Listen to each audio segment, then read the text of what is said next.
Bienvenue dans ce journal du lundi 31 août. Au sommaire de cette édition, le parking qui coûte cher à la Ville du Mans. De gratuit, le parking aérien des Quinconces devait devenir payant le 1er septembre, mais des actes de vandalisme retardent ce changement et coûtent 100 000 € à la ville. Les services d'urgence des hôpitaux de Château-du-Loir et de Saint-Calais seraient menacés d'après un rapport ministériel, controversé notamment par l'hôpital calaisien.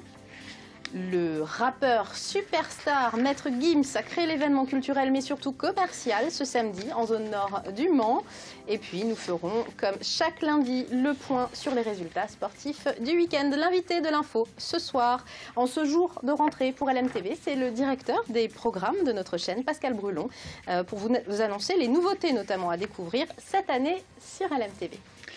Un répit qui va coûter cher, 100 000 €. C'est le coût pour remplacer le matériel vandalisé sur l'esplanade des Quinconces au Mans. Ce parking à ciel ouvert devait être payant à partir de ce mardi. La semaine dernière, barrières, casse automatiques et autres appareils ont été détériorés. Michael Texier. Non, non et 3 fois non. Le message est clair de la part d'opposants particulièrement remontés contre la fin de la gratuité du stationnement sur l'esplanade des Quinconces. Il s'y serait même pris à 2 fois pour détériorer le matériel. Horodateurs, caisses, barrières sont touchés. L'image est peu parlante, le chiffre, beaucoup plus. C'est encore trop tôt là pour faire le chiffrage, mais on peut penser que le montant des dégâts, ce sera vraisemblablement aux alentours des 100 000 €, voire peut-être même plus. Autre conséquence, la mise en place du stationnement payant va être retardée, le temps de changer le matériel, mais pas uniquement. Ça ne fait que la retarder, puisque de toute façon, il est hors de question de céder à de tels actes. On fait comme partout ailleurs, c'est-à-dire qu'on s'adapte à ce qu'on observe comme comportement. Donc là, on va mettre les moyens de sécurisation nécessaires pour éviter que ça se reproduise. Des caméras de surveillance ciblées sur les équipements pourraient voir le jour. Des agents de sécurité devraient aussi faire leur apparition. Toujours au chapitre des faits divers, l'incendie qui a fait un mort à la Flèche en août dernier pourrait être criminel. C'est en tout cas la tournure que prend l'enquête, Michael. Un jeune homme d'une vingtaine d'années, voisin de la victime, a été placé en garde à vue ce dimanche. Des scellés ont été placés sur la porte de son domicile. Le sinistre s'était produit, on vous le rappelle, dans la soirée du 20 août. Rue de l'Hospice, au centre-ville de la Flèche. Et puis on l'apprenait aujourd'hui, les centres hospitaliers de Château-du-Loir et de Saint-Calais seraient menacés de fermeture. Oui, si et seulement si le ministère de la Santé suivait les recommandations d'un rapport remis au mois de juillet à la ministre Marisol Touraine. D'après le docteur Jean-Yves Gras, l'auteur de ce rapport, les services d'urgence accueillant moins de 10 000 patients à l'année devraient être supprimés afin de concentrer les médecins urgentistes dans les grands pôles. Pour l'heure, le ministère de la Santé n'indique pas si ce rapport sera suivi. En Sarthe, la réaction de la directrice de l'hôpital de Saint-Calais est sans appel. La solution n'est pas la bonne. Et s'il s'agit de régler le problème de pénurie des urgentistes, elle assure par ailleurs que concernant l'hôpital de Saint-Calais, le seuil de rentabilité des 8 000 patients à l'année sera largement dépassé en 2015, notamment grâce à l'achat d'un nouveau scanner. Je vous propose d'écouter Marie-Bernadette Pontaureau, directrice de l'hôpital de Saint-Calais. L'éventualité d'une telle fermeture n'a fait l'objet d'aucun échange. Et je peux aussi vous dire, pour vous rassurer et surtout rassurer vos auditeurs, que le centre hospitalier de Saint-Calais n'a pas fermé, ne serait-ce qu'une demi-journée ou une nuit durant l'été. Et l'activité de soins externes augmente, l'activité des urgences augmente, l'activité d'imagerie a augmenté cette année avec notamment l'ouverture du scanner qui est d'ailleurs un apport considérable pour le service d'urgence. Allez, en bref, une semaine après la chute d'un platane avenue de la Libération au Mans, 7 arbres ont été abattus ce lundi. Ils étaient jugés dangereux en cas d'intempéries similaires au coup de vent que nous avons connu lundi dernier. L'opération qui a duré toute la journée s'est bien passée, elle est d'ores et déjà terminée. Les 46 autres platanes de l'avenue vont donner lieu à une expertise dans les prochaines semaines. L'invité de l'info, alors, ce soir, il s'agit de Pascal Brulon. Oui, on vous connaît bien, Pascal Brulon, sur cette antenne. Forcément, vous en êtes le directeur des programmes. En cette journée de rentrée pour la chaîne, vous venez annoncer des nouveautés à nos téléspectateurs. Alors d'abord, de nouveaux programmes.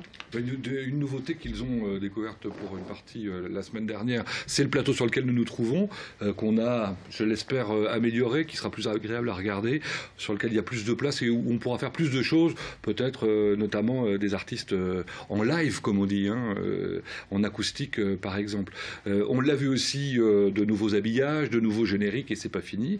Et puis alors des nouvelles têtes, surtout, et notamment des petits jeunes, des néophytes, la télévision 100% néophyte de temps en temps, c'est LMTV, ce sera le cas dans un instant. Des nouvelles têtes et puis des têtes qui se féminisent, si et des têtes qui se féminisent. Alors d'abord, je veux dire, ce sera le cas dans quelques instants, puisque c'est Totalement Foot qui vous sera proposé dorénavant à 19h30 tous les lundis soirs, avec un garçon qui s'appelle Antoine Besson, qui a beaucoup de talent dans beaucoup de domaines, le foot, où il a fait sport-études dans le cadre du MUC 72, le vélo, il nous a proposé aller Petit Bleu il y a quelques temps sur notre antenne pour nous faire vivre le sablé cyclisme.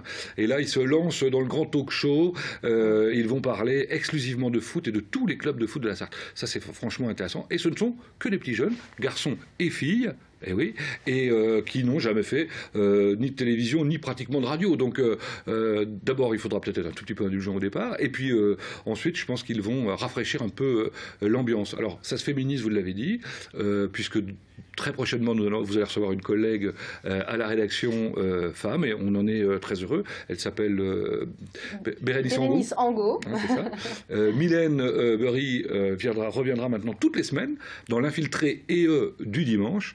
Mais on ne perd pas Olivier Kemener qui reste avec nous pour une nouvelle émission. Il faut le dire à ses fans, hein, parce que l'Infiltré du dimanche est quand même une des émissions phares de notre chaîne. On le sait, Olivier Kemener est très apprécié. Il sera là, il reste à LMTV. Tous les mardis soirs, dorénavant, à partir de 18h20 pour la quotidienne d'abord, et puis ensuite à partir de 19h pour une nouvelle émission qui s'appelle Les Rendez-vous d'Olivier, qui permettront avec lui de découvrir ce qui se passe en Sarthe, mais un peu plus dans le domaine culturel, notamment tous les lieux culturels de la Sarthe. Et Dieu sait s'il y en a, il y a un nombre, il y a un foisonnement de créations absolument incroyable. En cette rentrée, un mot sur les audiences, parce que tout ce qu'on fait, on le fait bien sûr pour nos téléspectateurs. Absolument. On est à un moment important de la vie de LMTV. On est en train de se développer en termes d'audience. 38% des Sartois disent regarder LMTV, même 43% des gens de l'agglomération mancelle. C'est-à-dire que ça représente véritablement un mass média. Et on veut surfer un peu sur cette réussite pour proposer quelque chose de neuf. Il faut signaler dans les petites nouveautés qu'on regarde LMTV de plus en plus longtemps, alors qu'on propose 2 heures de programme frais par jour, seulement, j'allais dire. La durée moyenne d'écoute de LMTV, c'est 1 heure. Incroyable, hein? C'est bien pour une télé locale. Merci 1000 fois d'être venu sur le plateau, Pascal Brelon, pour nous parler de tout ça. Puis bien sûr, on ne peut que vous inviter à suivre nos programmes et à découvrir toutes ces nouveautés tout au long de la semaine et des mois à venir. Une page sport maintenant, alors. À présent, absolument, avec du basket et la rencontre amicale entre le MSB et Rouen, le 2e match nul de la saison pour les footballeurs saboliens en CFA2 et les 30 du supporter, les 30 ans du supporter club, c'est un anniversaire, les 30 ans du supporter club du Mans, Yannick Morfin, Amoun Chamsoudine. Premier match de préparation et première défaite pour le MSB. Les hommes d'Herman Kunter se sont inclinés face à Rouen vendredi soir, 72-68. La rencontre a été indécise jusqu'au bout, aucune des 2 équipes ne prenant véritablement l'ascendant sur l'autre. Ce n'est que dans le Money Time que les Manceaux ont craqué. Il reste 1 mois à ces Manceaux pour peaufiner les réglages avant le coup d'envoi réel de la saison. Les matchs amicaux, de toute façon, quelquefois c'est vraiment très très dangereux. Première chose, blessure. On est content parce qu'on n'a pas de blessés. Deuxième chose, il y a des équipes où vous pouvez gagner tous les matchs amicaux, mais le championnat, quand ça commence, c'est complètement différent. Il faut faire attention. En football, 2e journée de CFA2. Les Saboliens ont dû se contenter du match nul 1 partout face aux promus, changé 53. Les Mayennais ont ouvert la marque à la 37e minute suite à une grossière erreur défensive de Damien Michel. Et ce n'est que dans les toutes dernières secondes de jeu qu'Emeric Wextin parvient à égaliser. 1985-2015, le Supporter Club fêtait ce dimanche son 30e anniversaire. Une journée placée sous le signe de la convivialité avec la présence de nombreux anciens joueurs et dirigeants du MUC 72 devenu depuis le Mans FC. L'occasion également de fêter la deuxième victoire de la saison en 2 matchs de l'équipe mancelle, victorieuse samedi à Tours 1-0. Et puis toujours concernant le Mans FC, on vient tout juste de l'apprendre, un défenseur de Lorient arrive en renfort avec la signature de Tom Villard. Alors ce jeune défenseur né en 95, c'est un défenseur latéral droit, évolué depuis 4 ans, 4 saisons au FC Lorient, avec lequel il a participé à une trentaine de matchs en CFA. Vous en saurez plus bien sûr dans les prochaines éditions sportives. Son premier album s'est vendu à plus d'1 million d'exemplaires. Le rappeur Maître Gims était à la chapelle Saint-Aubin ce samedi. Il est allé à la rencontre de ses fans, pas n'importe où, dans une enseigne de prêt-à-porter qui vend la propre marque de la star. Entre hystérie et opération commerciale bien rodée, Florent Clavel y était. Pour saisir le phénomène Maître Gims, une image suffirait presque. En ce samedi après-midi, des centaines de fans massés devant cette enseigne de prêt-à-porter de la chapelle Saint-Aubin. La star du rap y est attendue d'ici quelques minutes. Sous la chaleur accablante, certains attendent depuis plus d'1 heure et demie, mais rien n'est trop beau pour le maître. Chacun a ses raisons. Sa voix surtout sa chanson Laissez passer. Ouais. Tu connais quelques paroles? Oh non mais... Où est ton fusil? Où est ton arme? Non, non, non, j'en ai plus besoin. Il me dirait oui, je dormirai pas dans la baignoire, je vous le jure.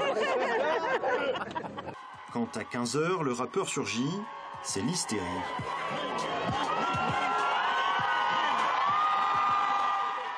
D'être là, super accueil, l'émotion, je réalise pas encore.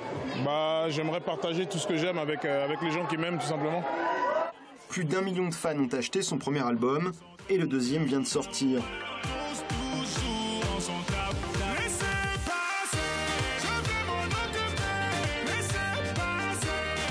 Cette popularité n'a pas échappé à Gémeaux. La chaîne distribue en exclusivité la marque de prêt-à-porter créée par Maître Gims. Jackpot assuré pour les 2 parties. Donc c'est pour nous la valorisation aussi auprès d'une cible plus jeune et familiale aussi. Donc tout fait que ce partenariat est idéal pour nous. Pour lui, c'était la volonté de rendre sa marque accessible au plus grand nombre et donc il nous a choisi pour ça. Ça vous fait donc 39,98 s'il vous plaît, d'accord? Oui, je vous donne ma carte par contre. C'était quasi obligé l'achat d'un t-shirt? Je pense. On aurait eu du mal à passer à travers. Ce jour-là, la boutique de la chapelle Saint-Aubin avait prévu un stock de prêt-à-porter équivalent à 7 magasins, soit 3000 pièces, en grande partie écoulées. De son côté, la nouvelle icône du rap et businessman accompli enchaîne les succès musicaux et commerciaux. Selon le magazine Challenge, Maître Gims serait le 2e chanteur le mieux payé en France. Tout le monde se l'arrache et c'est au Mans qu'il est venu. Le papa de Titeuf était en séance de dédicace ce lundi à la librairie Bulle. Oui, une séance sous la forme d'un échange avec ses lecteurs qui ont pu lui poser des questions. C'est en dessinant que Zep leur a répondu tout naturellement. Des dessins mettant en scène le célèbre Titeuf dont les dernières aventures viennent de paraître. C'est un Titeuf adolescent que ses nombreux fans ont pu découvrir. Et l'interview de Zep est à retrouver sur LMTV ce mardi avec Julien Sénéchal dans la toute nouvelle émission d'Olivier Kemener dont Pascal Brulon parlait tout à l'heure, les rendez-vous d'Olivier, ce mardi à 19 h donc, Mickaël. Merci à vous Laure, on se retrouve tout de suite pour l'actu vue par les sportifs.